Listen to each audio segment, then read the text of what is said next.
now we'll go ahead with the second review. Suneel, kindly come over and introduce your book. Namaskar to everyone present here.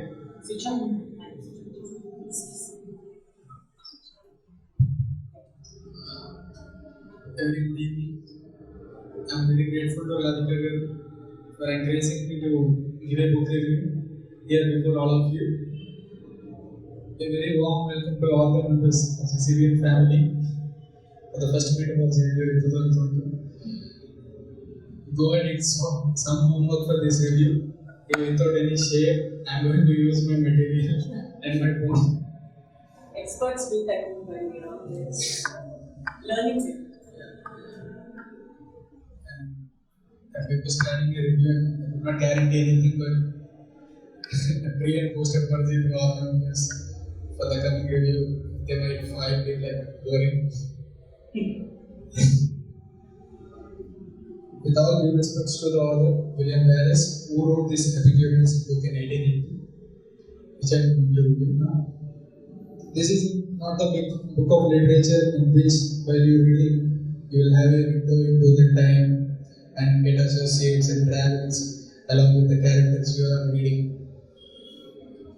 This is a type of book which demands a great deal of geographical and historical knowledge just to read and understand the book.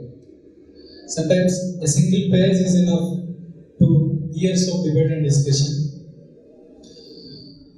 About the author, W.Wallace is the Scottish philosopher. Don't confuse with the freedom fighter of Scotland. He was born in 1844 to James Wallace and Jane Kellogg. His main contributions to the English reading world was mainly in the area of German philosophy.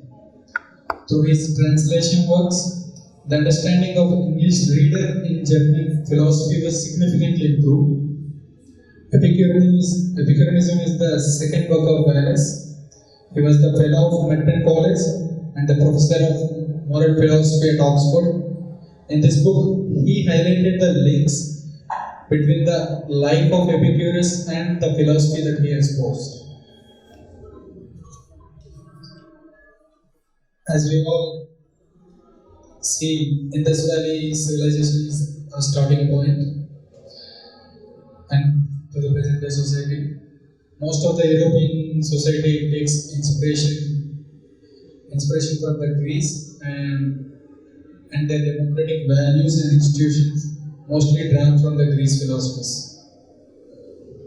When Greece as a whole, or several Hellenistic kingdoms, slowly fell into the hands of Romans, the Roman Emperor in 200 BC, Roman Emperor Marcus Aurelius found 4 philosophical schools and divided public favor. The 4 chief ancient philosophical schools were School of Plato, which was known as academic, and School of Aristotle, which was known as peripatetic, and the School of Zeno, which is known as Stoicism, very popular Stoicism. And what I am going to know is School of Epicurus. And the followers are called as Epicureans, unlike academic, peripatetic, and Stoic. It was not without a reason that the 4th school continued to be known as Epicureans. As I said earlier, throughout the book, he highlights the links between the life of Epicurus and his philosophy. Epicurus was the son of Neocles and Caristrata, born in 341 BC, 7 years after the death of Plato, and 20 years before the death of Aristotle, most like contemporaries there.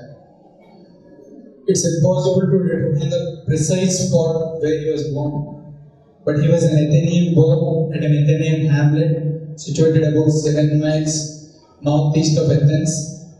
By the middle of the 4th century, Greece was forced to surrender her claims on the mastery over the seas. Commercial activity was mostly confined to the 2 places, which was the Rhodes Island in the southeastern of Aegean Sea and the Byzantium town northeast of the Aegean. There was great repression both in public and private finances. So people naturally whose sustenance is at question started migrating. Neocles was the father of Epicurus, was one of the 2000 Athenians who got the allotment of the land in the fertile region of island of Samos, which was possessed colony of Athens. Neocles is said to have been a schoolmaster. At any rate, he kept an elementary school. Wallace himself not sure about the details he provided about Epicurus' childhood. But gossip of a later day was youthful Epicurus was the assistant for his father in the school. In his 18th year, he came to from the island of Samos. He came to the Athens.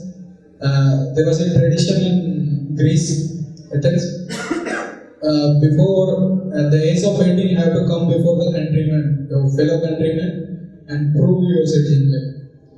And they will give you some test, and after that they will determine your citizenship. And he recognized as an aspirant citizen, and he was inducted into National Army, which still there is a debate, which he went or not.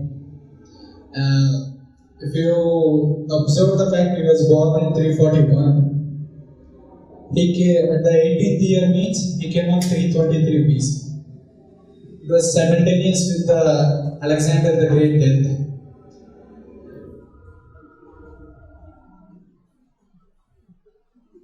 It was the year when the news of Alexander the Great death was wafted to Greece. The Athenians, in the restless spirit, immediately took up the arms to liberate the Greece, because it was occupied by the Macedonians. At that time, Macedonian ruler was Antipater. He was not a ruler. He was taking care of the sons of Alexander, who was collectively known as kings. In no longer time, Antipater able to resume the offensive with his reinforcements, and the very next year, in the 322 BC, all the harbour forts of Athens were garrisoned by the Macedonian rule and reoccupied. The maximum after that, they only enjoyed in nominal municipal independence, nothing more than a city. After that, Antipater went further and restored Samos Island from the possession of Athenians to its old proprietors who had been banished from their native island for more than 40 years. It's more like a punishment. After hearing the Alexander the Great death, these people rose to rebellion and immediately suppressed with the Antipater. But as a punishment, Antipater went on to the possessions and colonies of the Athens and restored their independence, who was already banished from the native islands. And the Athenian settlers were forced to quit the lands they had usurped. Neocles and his family went from Samos to neighboring coast of Asia Minor. Epicurus was not sure where they went. And after next year or 2 years, Colophon is the place where Epicurus found his father upon his return from Athens. The ceaseless wars and rivalry of princes among themselves had brought all Greece low and made it even more feeble than before. The arrival of Epicurus. What is the premise of this book?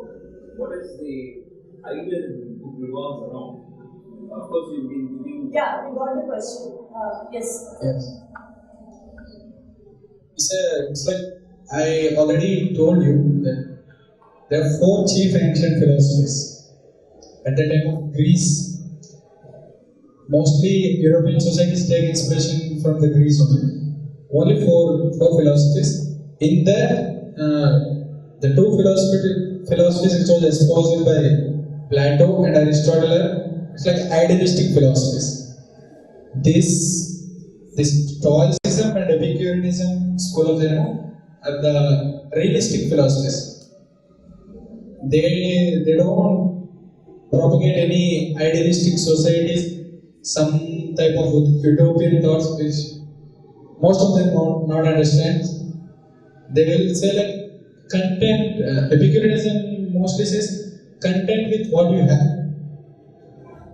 Take pleasure in that, and remain both the academic and peripatetic.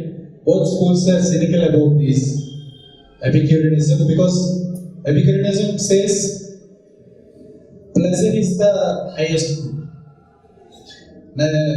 They don't say that's why because they consider Epicureans as free thinkers, irreligion, no fear of God, and no inspiration to be noble. So I'm coming to the point.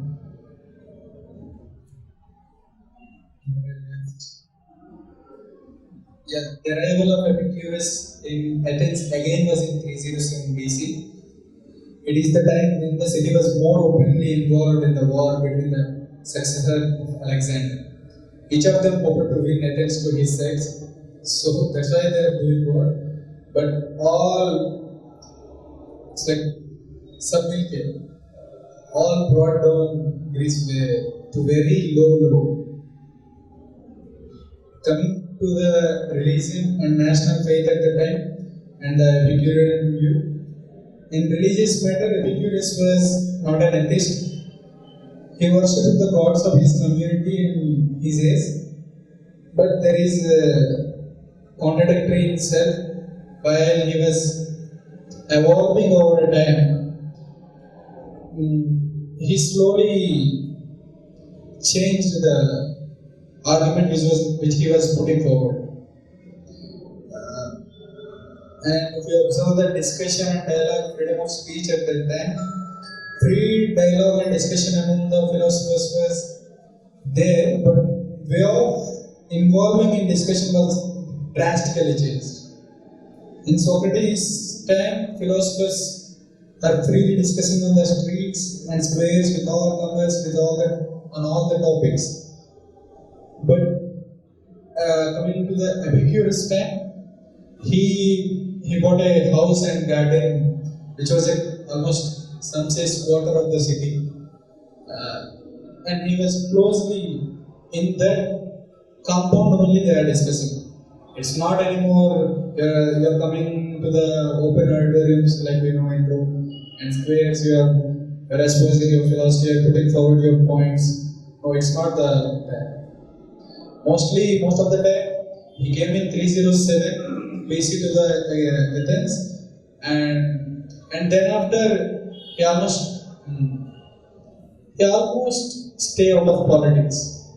And later in his book, he suggests that who wants happiness in their life, they should stay out of politics.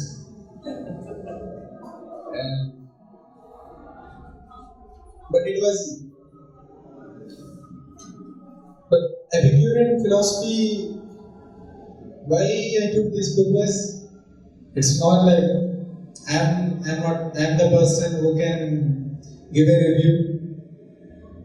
Actually, Radhika asked me to give a review on this, and I said okay, not on this. I said I will give a review on an article and I said to her, future of the world. That was my title actually. She said, as you all know, she is very strict.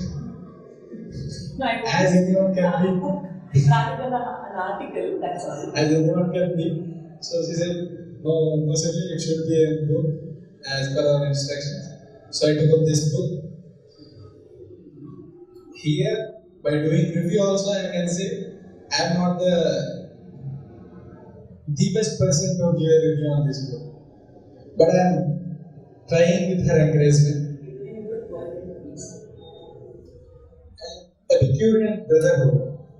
It's like I already mentioned that he bought when he came to Athens again in 307, he bought a house and garden. When the Epicurus comes to this garden, if we go, we'll find the words inscribed on the stone. Friend, here it will be well for you to abide. Here pleasure is the highest good. And we will find the keeper of the garden, Epicurus, a kindly hospitable man. While uttering these words, we will find it. To whom a little is not enough, nothing is enough. Again I am saying, to whom a little is not enough, nothing is enough. He even challenges us with his thought, like, give me a barley cake and water, I am ready to buy even with God and happiness. In words like this, we have a picture of the garden of Epicureanism and the brotherhood. It's like more of like the like-minded people came together and living. And in Epicureanism, he suggests to everyone who wants to seek utmost pleasure in this life, we have to live with like-minded men. We have to form groups. You have to form groups, and you have to maintain this friendships and relationship. At last, you can maintain. And he says that at first sight, it presents the idea of asceticism and deitic reformers rather than a philosophy. But there is a point. He starts from tummy. He stays content here first. And that's how he challenges. Just give me a barley cake and a cup of water. I will vie even with the God of happiness. There are many people who commented on Epicureanism, ranging from theological supremacy people from 600s to 800s to now. But nobody is not soft to the Epicureanism, as it was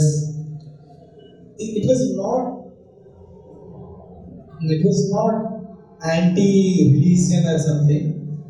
It says like, stay out of it. Don't go much deep into it. It's not needed that much to your life. In this life, at most happiness, if you want to say, is stay out of politics. He suggests us the ways and formulas which we can use and apply to our own life to get most out of this life. The main charges on Epicureanism is no fear of God to terrify, no ideal aspirations to ennoble, no belief in immortality. And he proposes the atomic theory and natural laws. What is atomic theory? He proposes, he says like there are two types of atoms. Soul atoms and body atoms. Soul atoms and body atoms. Mortality, why he says there is no immortality? Because mortality is there, but you don't fear about it. Just your soul atoms and body atoms will mix with the matter.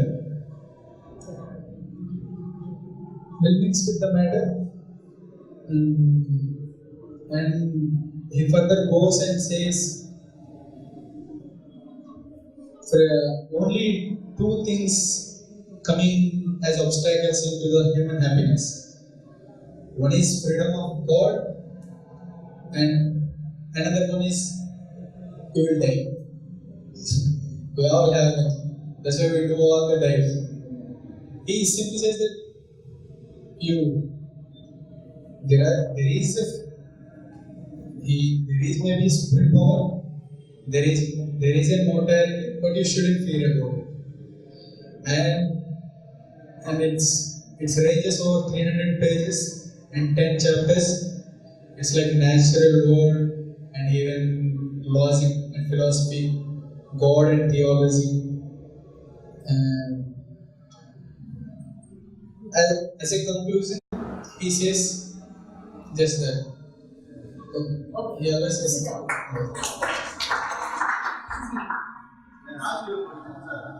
Yeah.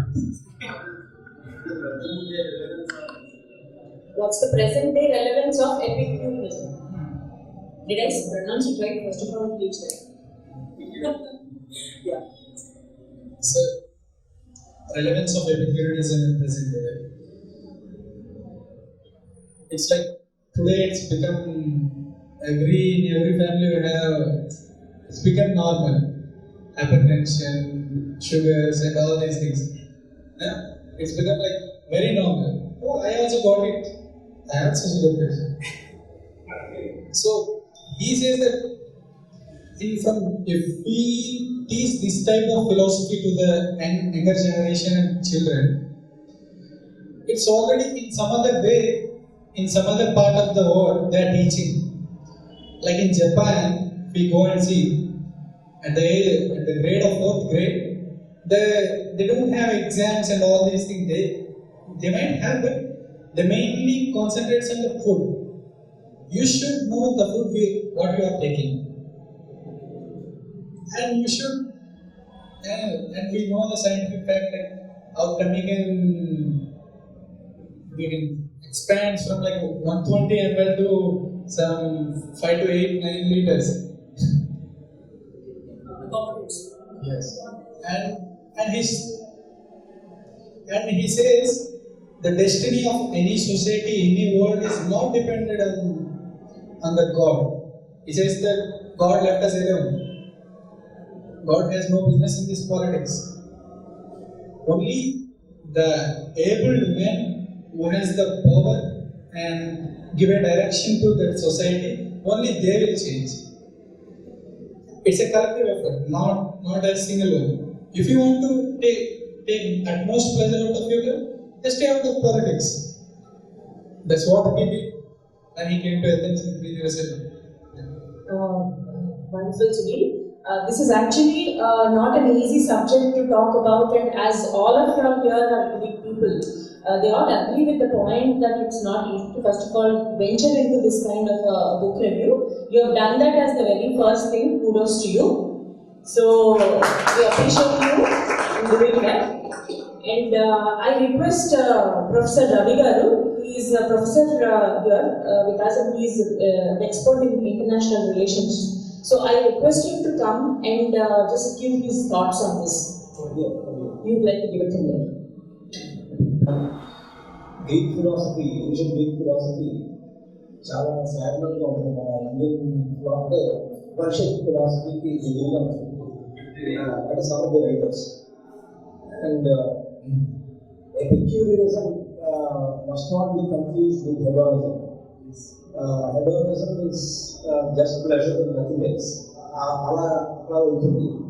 But Epicurus more practical applications of life, which he discussed yesterday. He doesn't go deep into the philosophy of afterlife, death, etc. He's emphasizing eschatology and eschatology. There are entire philosophies based upon the idea of death. Death తీసుకుని మొత్తం life discuss చేసే philosophies చాలా ఉంటాయి. So దాన్ని touch చేయొద్దండి.